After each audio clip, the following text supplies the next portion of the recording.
Sanjeev Bhatia, dental surgeon and founder of White's Dental Specialty Group. Today I am going to speak about challenges in public health system. The system is a combination of all organized activities to prevent diseases, prolong life and promote health to its people. As per WHO norms, the doctor population ratio should be 1 to 1000. The Indian medical education has reached the capacity of annual intake of around 6,700 students across 479 medical colleges in India. Apart from MBBS, which is modern allopathy medicine, India also produces medical graduates under traditional Indian medicine system, which is popularly known as Ayush. Combining both systems of medicine, India has successfully achieved the golden finish line of 1 to 1000 doctor population ratio. 6 years ago, the total number of physicians was around 48,000 with doctor population ratio of 1 to 6,300 only. And today, the number of registered medical professionals is around 8,50,000, which is 17-fold increase. All health parameters have shown remarkable progressive improvement since independence.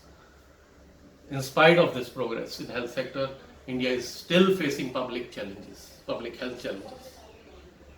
Communicable diseases is expected to continue to remain major public health problem in coming decades, posing threat to national as well as international health security.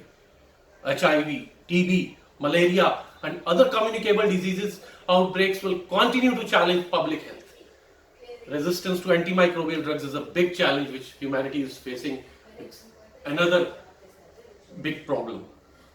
And in addition to non-communicable diseases, mainly heart diseases, cancer, diabetes and pulmonary disease, they contribute to 60% of deaths, where mainly tobacco consumption, alcohol use, the harmful use of alcohol, unhealthy diet, lack of physical activities are the factors posing threat to public health system.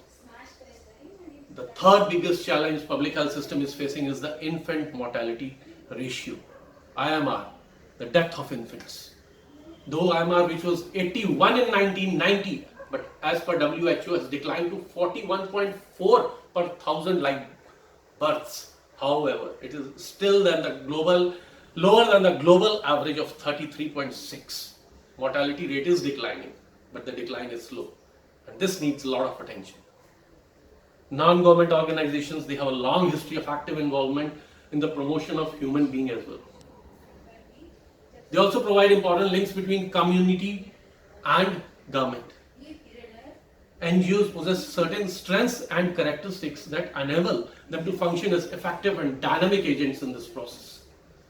NGOs run dispensaries, clinics, hospitals, and provide creative healthcare. The work done by NGOs goes a long way in healthcare. Regardless of all the problems and limitations, the activity of NGOs in the contemporary world is essential.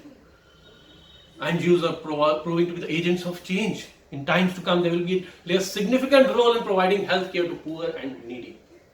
Large sections of Indian society came out from a quaggy of poverty and distress because of NGOs. Rotary is doing a wonderful job. This is contributing a lot in strengthening public health system. However, Rotarians can make more impact in public health, especially in the areas where health workers are in scarcity. They can train people at local institutes or government schools. Locally, they can conduct small workshops and other short duration training programs and create volunteers there itself. It was a wonderful experience while conducting a dental examination of primary school children. The satisfaction was to the level of warm glow effect inside with a positive feeling, which is known as helper's high. In the coming year, when I plan to make number of visits with my team to the rural areas where population have lower dental care utilization, high rate of caries, high rates of poverty, less water fluoridation, almost fewer dentists per population. Improving oral health of rural population requires practical and flexible approaches, providing solutions that involve mass prevention, solutions that give preventive care, oral health eradication, education by recruiting students as volunteers and training them and offering telehealth technology at least once a week. Prevention needs to be the front line of rural oral health care. Stay safe, stay alert. God bless us all with healthy life. Thank you.